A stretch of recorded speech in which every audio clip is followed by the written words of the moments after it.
This panel is entitled Whither the United States. We have a lot going on in the U.S. domestic politics, and we have a lot in those domestic politics that have foreign policy import. And so to guide us through that, we have a terrific panel of people who know both sides, the political parties and the foreign and national security policy orientations, and with a lot of experience, and to have an impartial moderator to ask questions and poke a little bit on what's going on here. We have our wonderful friend Thomas Kleine-Brockhoff.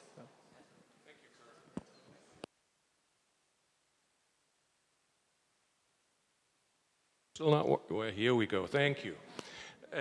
Welcome to this last panel, and the wonder of choreography has given us two panels that will say Whither Europe, and now we're having Whither America. Now since America, I guess, ain't going anywhere, I thought, and we have a group of foreign policy experts in their chairs here, I thought we would structure this a little bit into elements of the withering. You know, whither internationalism maybe, whither the West or whither NATO, whither the UN, whither democracy promotion. So I'm going to structure a series of questions to you a little bit along these lines, not to make it as big as Whither America, but a look at the American foreign policy outlook in the medium term. So with us, Colleen Graffi, Professor of Law at Pepperdine, former Deputy Assistant Secretary of State for Public Diplomacy. Evelyn Farkas, my colleague at the German Marshall Fund, also previously Deputy Assistant Secretary of Defense. Michael Carpenter, Senior Director of the Penn Biden Center for Diplomacy and Global Engagement, he too, former Deputy Assistant Secretary of Defense and Foreign Policy Advisor to Joe Biden, Vice President Biden at the White House. And finally, Randy Scherneman, Vice Chairman of the International Republican Institute, has served in multiple functions as a foreign policy advisor on the Hill, also with the International Republican Institute. Okay, so let's start. I want to first, my first Whither question, it probably goes to Randy, and please, if one of you wants to add to this question, maybe not all, but maybe one, just give me a note, give me a sign. Under what conditions, Randy, do you think would America be turning inward? As many people suggest it already has done over the past two administrations. We have a campaign going on preparing for the next administration, and to the degree that it has a foreign policy element, is partially about that. So under what conditions and what would that mean? So thank you, Thomas, and thank you, EPRC and McCain Institute, again for hosting us. I'm intrigued that you said over the past two administrations, because I usually have to make that point, because I think it's pretty clear that there have been elements of turning inward for two administrations for very different reasons. But after all, it was President Obama that talked about building America strong at home, just as it's President Trump during the campaign talked about making America great again. I think there are elements of turning inward in the current administration, but I really like the formulation that Ambassador Fried had earlier, that it's not so much isolationism as it is unilateral nationalism, which is a strain in American foreign policy. Walter Russell Mead called it the Jacksonian strain after President Andrew Jackson.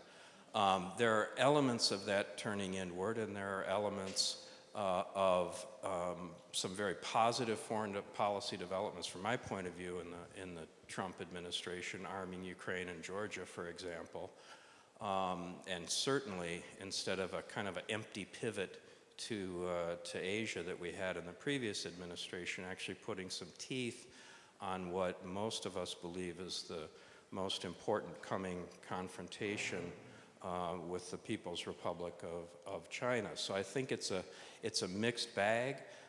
It's certainly not fair to say either the Obama or Trump administration were isolationist, but I think it certainly is fair to say there is more focus in what is now 20-some years after the end of the Cold War, more focus inward and less outward. Evelyn, is America overextended? And is that the reaction to something? Has there been an overextension and overreach?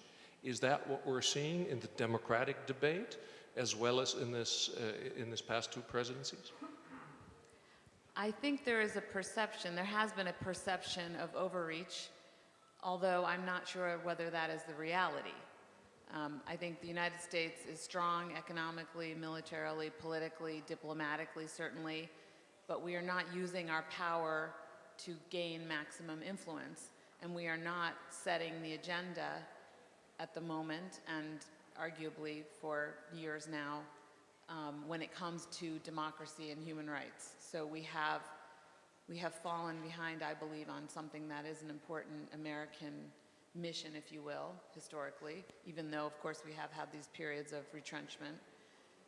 But I think it's more of a perception than an actual overreach. I mean, yes, if you look at the U.S. military, we have problems with readiness because we've had troops deployed in the Middle East, in particular, for now decades. That's a reality, but we have certainly sufficient resources to adjust to that. It just requires some hard decision-making in the Defense Department and elsewhere. Does the political system and does the American public want to provide these resources? That seems to be more the debate than the physical resources. Well, I think quickly, because I'm sure Mike and others have points to make as well on this, the reality is that the American people, I think what's happening right now isn't very American in terms of how the majority of Americans like to think of themselves acting on the international stage. At a minimum, even if we're not leading the way or we're not overly active internationally, Americans want to be perceived as constructive. They do not want to be perceived as bullies. They do not want to be perceived as the skunk in the room, if you will. So I think right now for Americans, the majority of Americans, even if they support our current president, it's an uncomfortable situation that they're in right now. And I also believe that when the majority of Americans are presented with an American leader, an American president that leads, they tend to like that. It's just that right now that option isn't out there yet. Colleen, Americans feel uncomfortable, but we are in a situation where the unilateral moment post-1990 is arguably over, where some people say we're in a non-polar world, others call it a multipolar world. Some call it a sort of multi-order world with competing systems of order. How should one think about America maneuvering in this world going forward? Well, first of all, I wonder if others feel a little bit annoyed that no one is storming our panel. I know it's late in the day, but, you know, maybe next year. So I looked at Whither the United States as, especially in the context of being in Georgia, is the United States withering away from foreign engagement. And I boiled it down to that depends on the big D.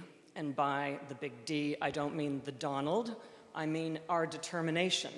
Because I think that our natural tendency is to look inward and to do a lot of navel gazing, and basically that comes down to our geography. Now, I know we can apparently see Russia from Alaska, but we only have two borders, Canada and Mexico, and we're building a wall there. Mexico's paying for it, no worries. But our geography means that unlike European countries, we are isolated. So we do not have that engagement. So when I think in terms of what is the perception of the American people about our international engagement? It means war in Afghanistan, and that's been going on now longer than the Vietnam War, Iraq, Syria, threats of war in North Korea, in Iran. And so maybe war is just God's way of teaching Americans geography. But that comes to my next point, which is education. Because I think that if we want America to be outward-looking and engaged, it doesn't just depend on the administration, it depends on the people. And due to our geographic isolation and our lack of knowledge on geography, we need to be doubling down on educating our citizens. And I work with Pepperdine University. We have study abroad programs, but only 10 to 16% of Americans study overseas. Foreign language, we're at the bottom of the league table on learning foreign languages. So this is important not just for American citizens to be educated, but where do our leaders come from? Our leaders come drawn from that citizenry. Well, are our leaders drawn from the 10 to 16% that have actually had an international experience, or are they from the 84 to 90% that have never been abroad and don't understand anything about that? So it's knowledge of the world is important, and I pay tribute to all of the international organizations that work and study abroad and foreign languages, but I think there's a real danger for the United States because of our geography and because of our lack of emphasis in our education system for international engagement. And then finally, our media. So unfortunately, our media, it's not a good sign when the best coverage of international events is the Jon Stewart show or Colbert program, but to a certain extent, that's where most Americans are getting their information. So media and now the competition with disinformation, we have a lot of work to do. Michael, I need to drill down on this theme a little more and ask you about it. There's a sense, and there's an argument being made that the U.S. needs to get out of endless wars and not get into any more. It needs to withdraw from the Middle East. There's debate about the question of, should we actually defend Taiwan? Colleen is saying we need determination here, and there's elements of determination that she has mentioned, as have others on the panel. Is that going to cut it? Well, I think what we're seeing now is a movement on three different vectors that is very dangerous for American foreign policy and that brings the United States into an era that we have not seen for a very, very long time. And some of it has been alluded to already, but the first vector is obviously promotion of democracy, human rights, the freedom agenda, as it was called during the Bush administration, versus a much more realpolitik, transactional style foreign policy. The second vector is turning away from multilateral solutions or working with allies and partners to craft a common agenda, for example, with respect to climate change, with respect to Iran, and pursuing unilateral solutions to foreign policy challenges.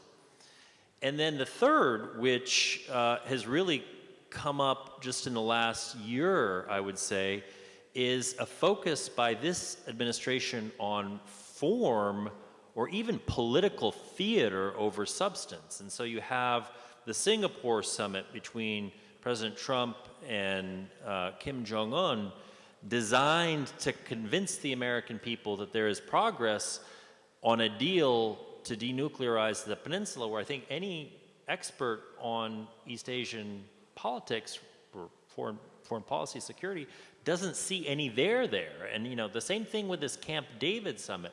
So on all three of these, I think we're getting into dangerous territory because it leaves the United States more isolated, not because necessarily the U.S. foreign policy establishment wants isolationism, but because this administration is really isolating us as a result of its movement in all three of these directions. I find that very troublesome. At the same time, in terms of whither the U.S. and where are we headed, I don't think it's all doom and gloom, because I think if you ask, for example, Randy and I to give you our foreign policy prescriptions on any number of issues, or Colleen and I, we're from different political parties, but I think we'd probably be in agreement on the vast majority of them. So I think within the foreign policy establishment, if I could use that word, or community, I think there's a lot of commonality. But this particular administration is really driving us beyond that consensus into uncharted territory. And that's where the danger lies. And it's going to take a long, long time to restore some of the damage that's being caused on all of those vectors that I just mentioned. Go ahead. On one thing, because of course Mike doesn't have to say I agree with him on everything, except one little caveat on the unilateral, because I lived through the Bush administration from the congressional vantage point, and our biggest beef, if you will, with the Bush administration was that stylistic one, that they were also very unilateral. So I think, but everything else you said applies completely, and I would only add to clarify further that it seems like this administration has made it clear what they are against, but it's less clear what they are for, at least at the presidential level. You can argue that at the cabinet level, it seems like they're sort of for the Obama era policies, more or less, but that's not being articulated from the president. I find that an interesting proposition, to say that the U.S.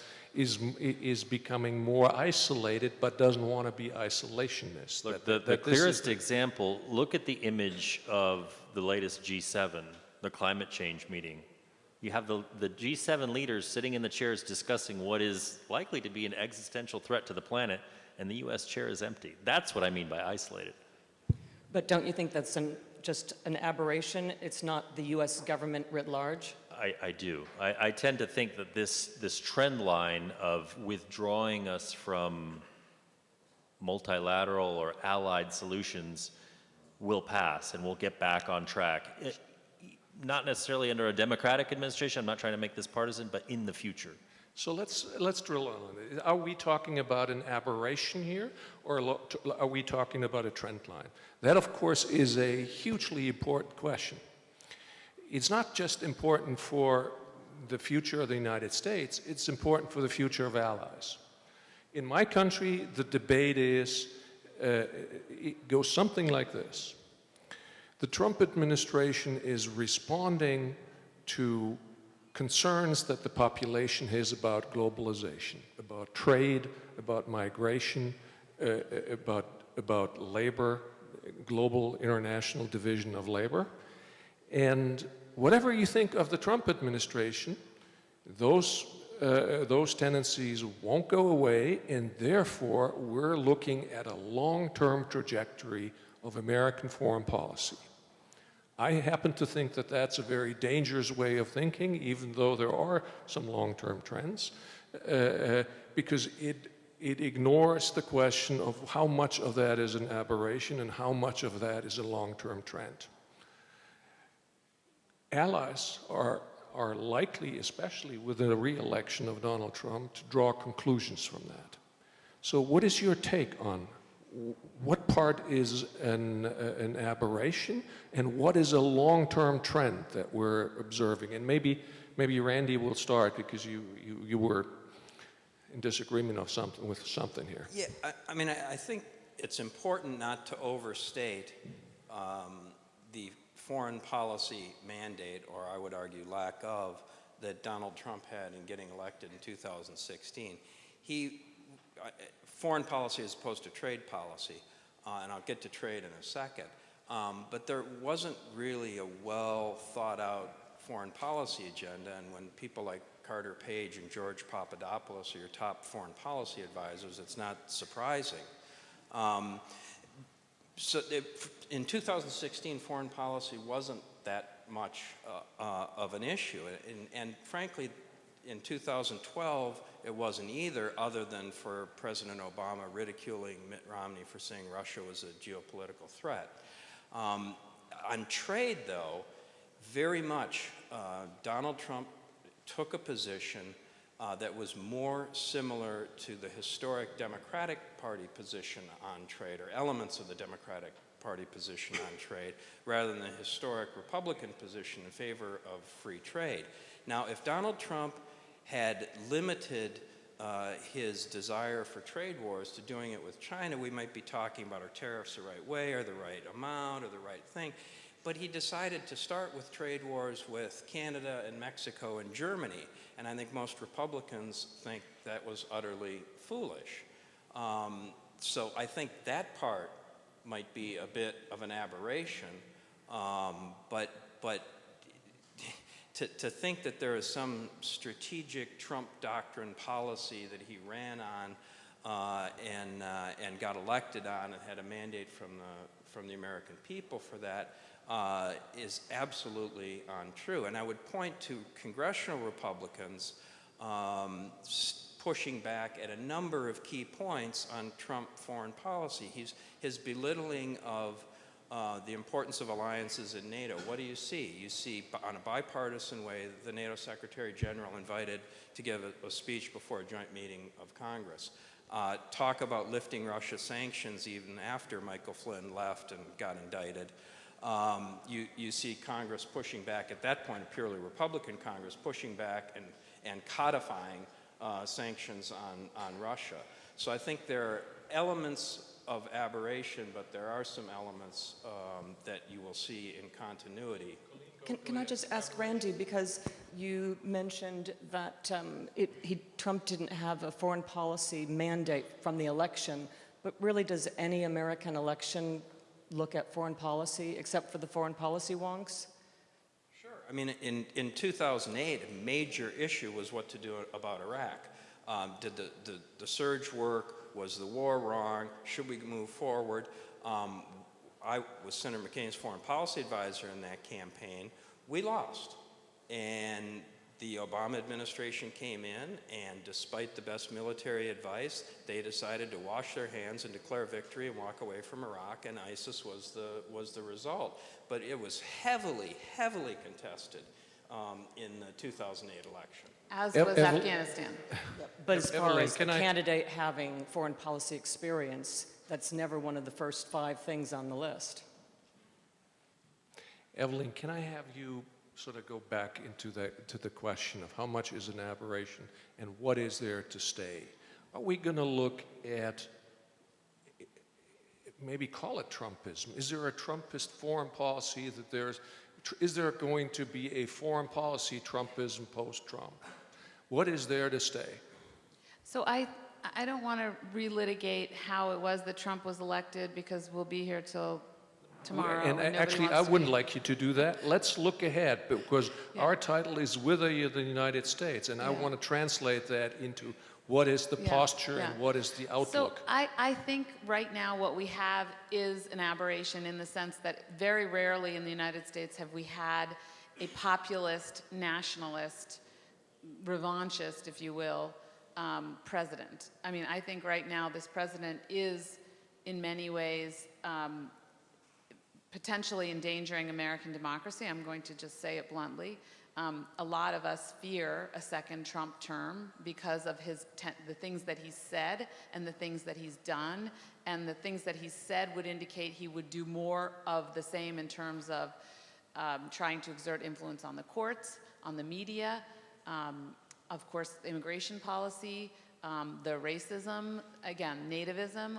So all of these, the white supremacy that he feeds, all of these tendencies will only become exacerbated if he gets a second term. And unfortunately, while it's true that there is a strong bipartisan policy in Congress on foreign policy issues that we would agree with, when it came to, for example, the NATO Secretary General coming to the Congress, I heard that the Republican turnout was not very good. So there's a lot of pressure now being exerted by the Trump Republican Party on members of Congress.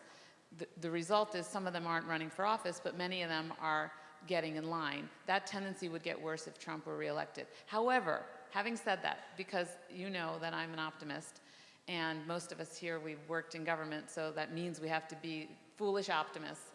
And ultimately, I believe that American values, American interests will prevail.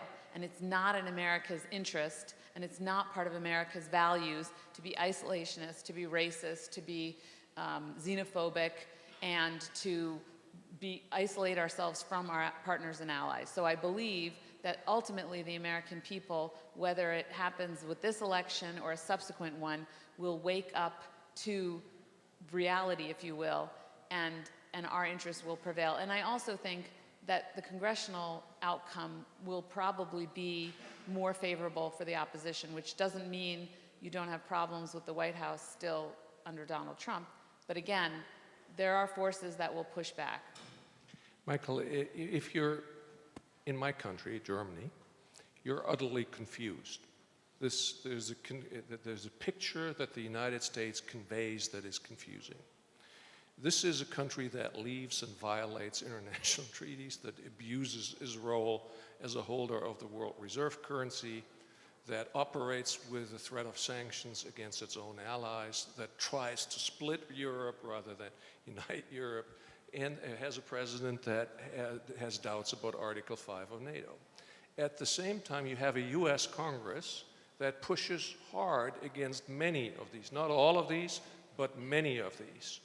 We're actually, in my country, arguing that there is an anti-Germanism even attached to all of this. Why does he pick out Germany as a special case here? So my question is, you have a Congress pushing hard against many of these tendencies, creating some balance in the American foreign policy. Where is the public going in this argument? Where do you see the American electorate have their preferences in this conversation that Congress is having with the president? Well, again, I think you see that the American electorate is not seized, as Colleen said, with foreign policy issues. So some of Trump's signature foreign policy initiatives, such as his negotiations with Kim Jong-un over nuclearization of the Korean Peninsula, or whether it's his approach to Putin, or whether it's his berating allies for failure to meet their 2% standards, or even suggesting that the United States would not defend Montenegro in the event of an attack, and therefore questioning the credibility of Article 5. None of these are necessarily foreign policy initiatives or thoughts that have any legs that will last beyond, say, the Trump era. But what will last beyond Trump, whether he's a one-term or a two-term president, is the xenophobic nationalism that he has unleashed, which Evelyn alluded to, but also the, I think, unprecedented polarization of American politics, which is going to be very difficult to return to an era of sort of bipartisan comedy on foreign policy issues. I mean, the atmosphere is so charged in Washington, it is so ugly across the board on all issues, that this will make it harder for the next president, whoever he or she may be, to get out of this box and to try and work constructively, because, again, that genie has been let out. So when you're Europe, when you're looking at this from Europe, and especially if you're looking at this from this region, where do you, in the midterm, see Europe in this picture? So when the United States entered Europe in 1917, you had a world war going on between industrial imperialist powers. You could argue in the Second World War, these countries had global reach as well. What is a long-term reason for the United States to be in Europe when Europe has been declining, when you can't say they're neither imperialist nor are they global military powers? So what is a long-term rationale with which to engage with Europe? I think all we have to do is take a look at the view that we should not get involved in Syria. You know, why is that relevant to the United States? Why should we be involved? And then we see the collapse of that state and the refugee issue and the impact of the refugees on Europe and the impact on the elections and those elections and Brexit, and we can connect the dots and say, that's why Syria mattered to us and why we should have gotten involved and ensured no one crossed that red line. It was unfortunate the way the British Parliament voted as well, because I think that had an impact on Obama. So that's why we need to care. Well, I mean, that was an argument which I agree with, that we should have done more in Syria, preferably jointly with Europe. It wasn't an argument for why we should care about Europe, which I think was Thomas's question, and I think that's a very important question. But I think it's also important to look beyond, you know, what's said on Fox and Friends and comes out in a presidential tweet. And I'm not saying it's unimportant, and I'm not saying it's defensible, because it is both important and indefensible in many cases.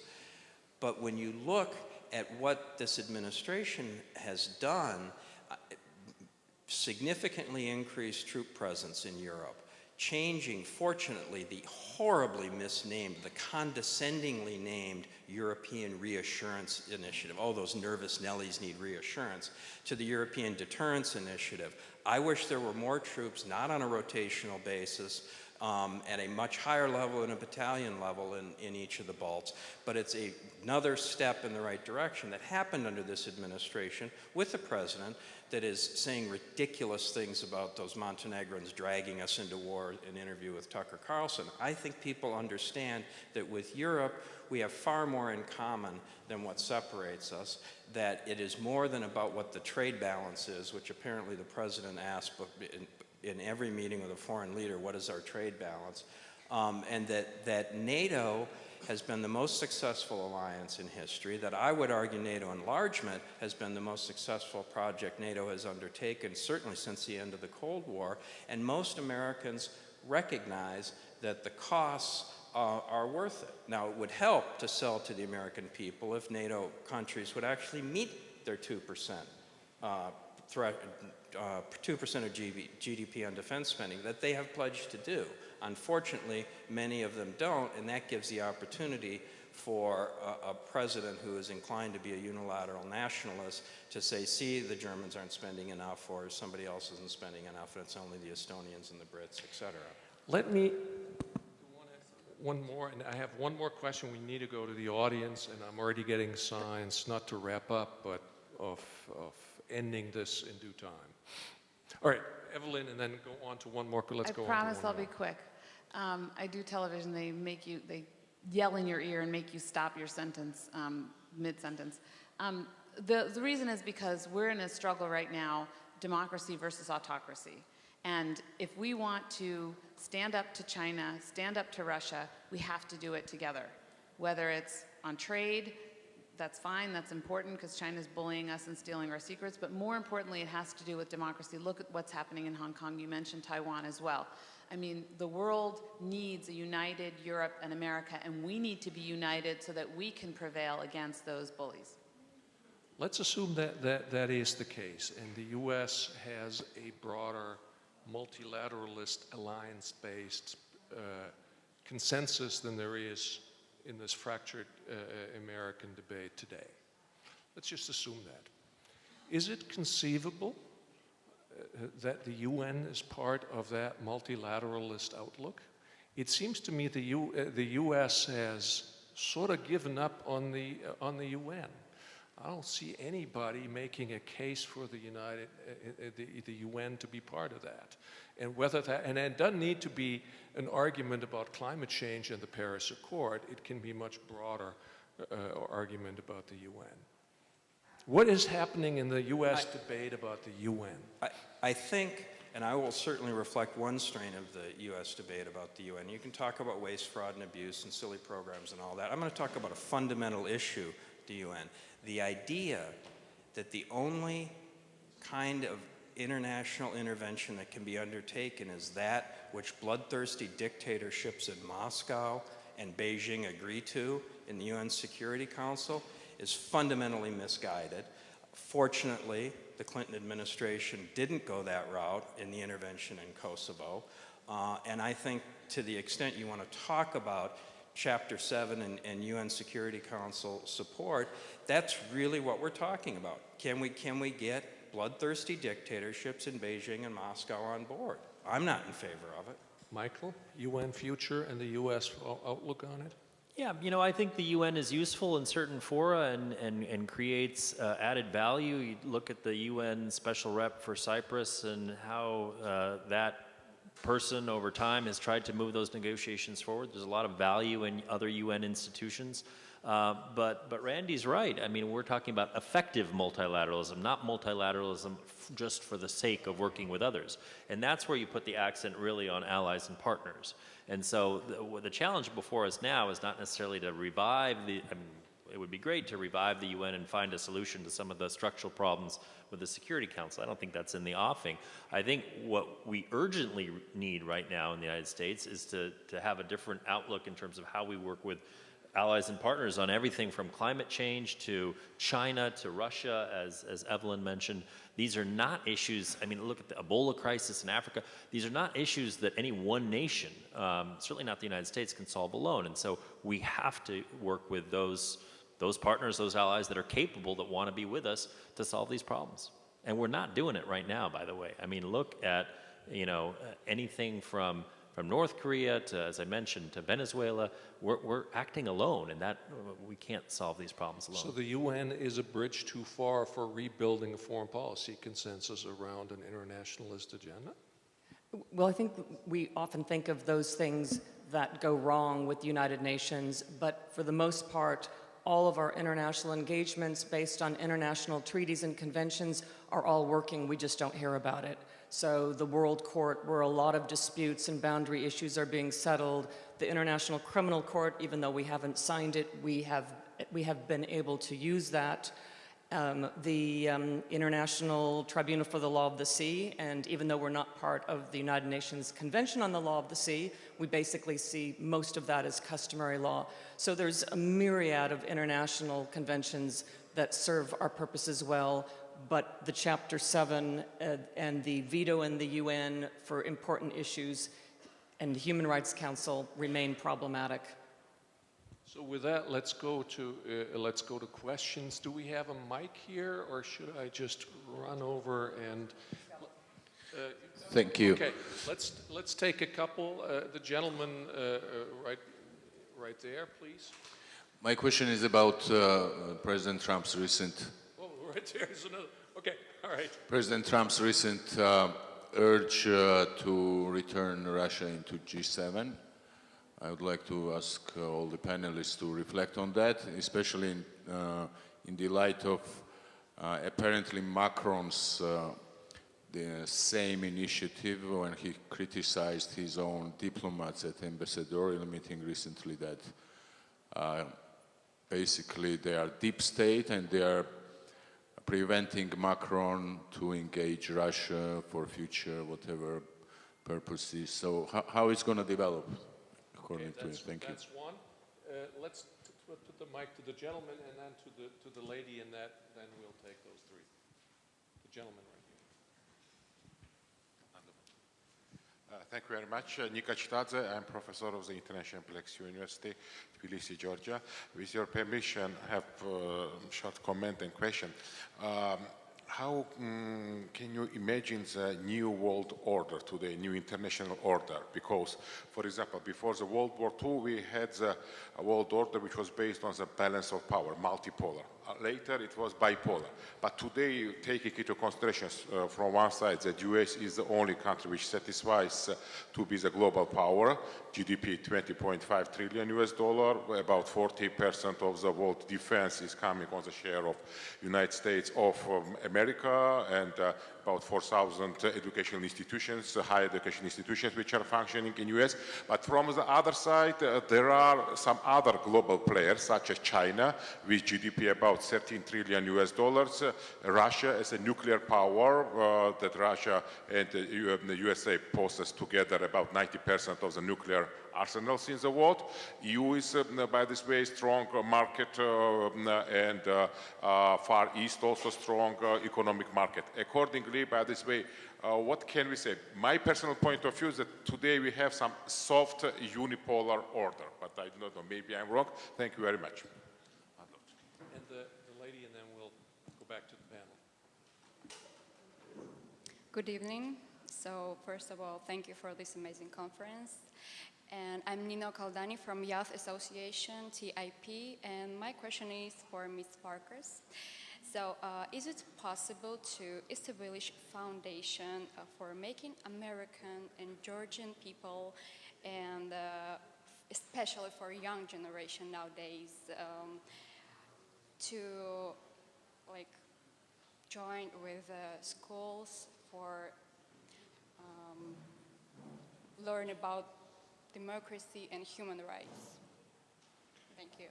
Okay, thank you. So Evelyn, you want to take that one on first, because directed at you directly? I guess so. Although it might be more for Colleen, because Colleen mentioned schools and she's actually currently in the academic arena. So I would say any idea is a positive one where we have Americans and Georgians working together to educate one another about fundamental things like democracy, because I think if I could use your question to point to, again, or underline what Colleen, the point that Colleen made, that also in America there's a democracy deficit, and many of our younger people, interestingly, in the polls, have expressed more sympathy towards authoritarianism than people our age and older. So there's a lack of appreciation for the dangers of the alternative. Okay, anybody who wants to take on the Russia G7 and the world order question? Can I do G7 just because I love getting this question. In 2002, I wasn't working on Capitol Hill anymore, but in 2002 I worked with Senators McCain and Lieberman, and we authored a resolution that was introduced, needless to say it didn't go anywhere, saying the G8 should no longer include Russia because it was an association of free market democracies and Russia was neither. It didn't go anywhere. It took a long time before Georgian war in 2008 wasn't enough.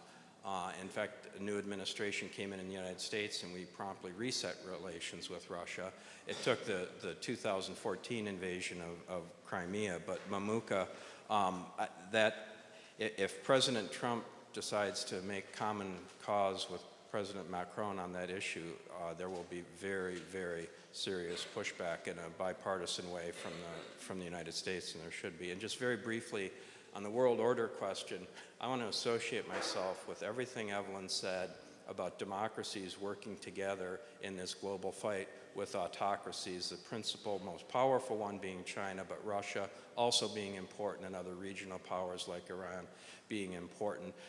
I believe it's a defining characteristic of the world order that we are in a new Cold War. People don't like that term with China, and that we are not going to be able to prevail in that Cold War without our democratic allies, not doing unilateral North Korea deals, but bringing the Japanese with us, and certainly we need our European allies, friends, and partners to prevail as well.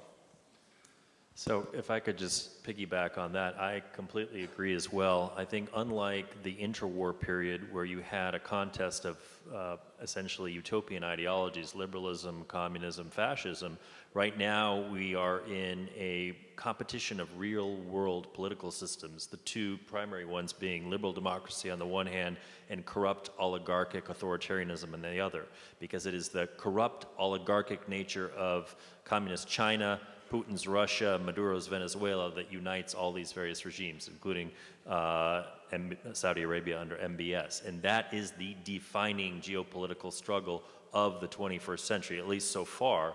And we'll see how it plays out, but I think that's the defining feature.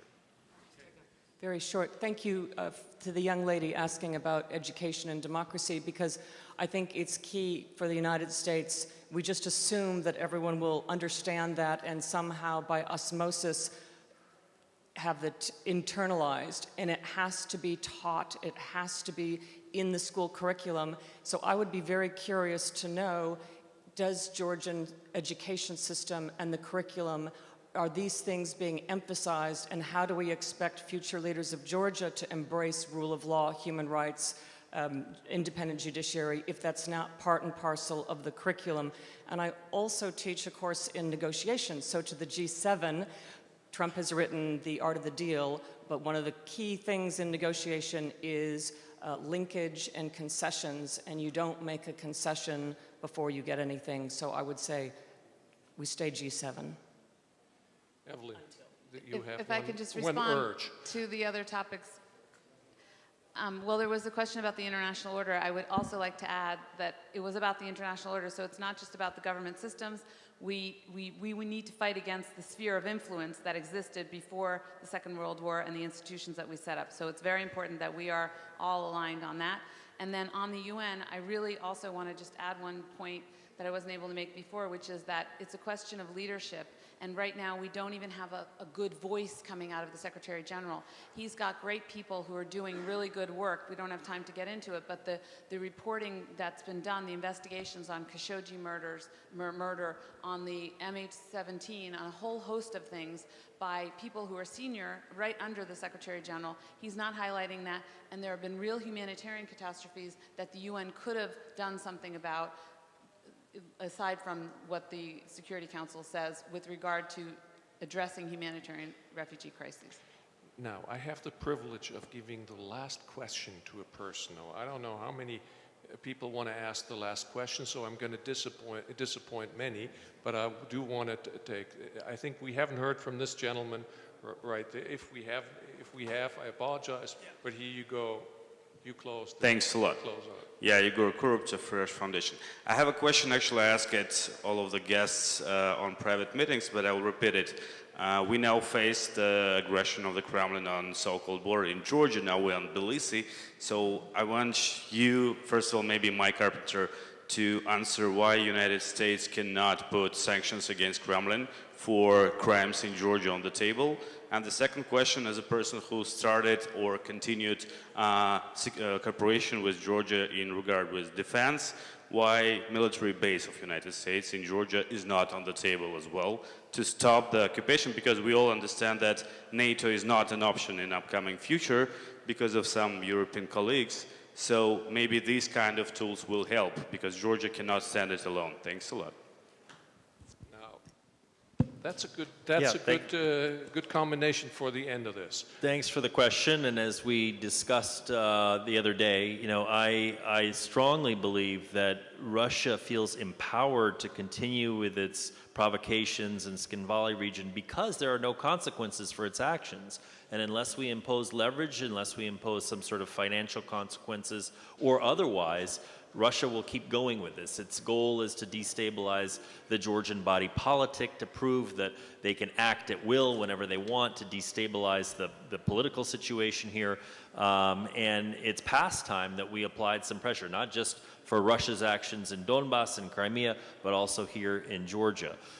In terms of a U.S. military base, you know, I think a full-fledged base with permanently stationed U.S. military personnel might be going a little too far right now, but I would say there's a lot that we can do to ramp up the combat training center that the Georgian Ministry of Defense has established, and to do more NATO training on a regular basis, to have a persistent also presence of U.S.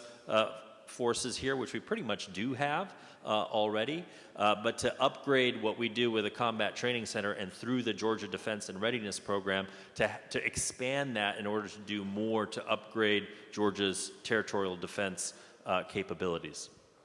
So I think we've pretty much established that the United States ain't going anywhere, but that it is going through let's call it a phase of turbulence or of challenge to the foreign policy consensus that all of our four speakers alluded to and in some ways represent. So I want to thank all of the four of you and the audience for being patient. I think this was panel number 8 or 9 or something unusual that I have barely seen in conferences like this. So I applaud you for your patience and turn it over to Kurt Volker. Thank you, Thomas. Great job. Really glad you're here. This is the final panel in our conference. As Thomas said, we want to thank all of you so much for sticking with it.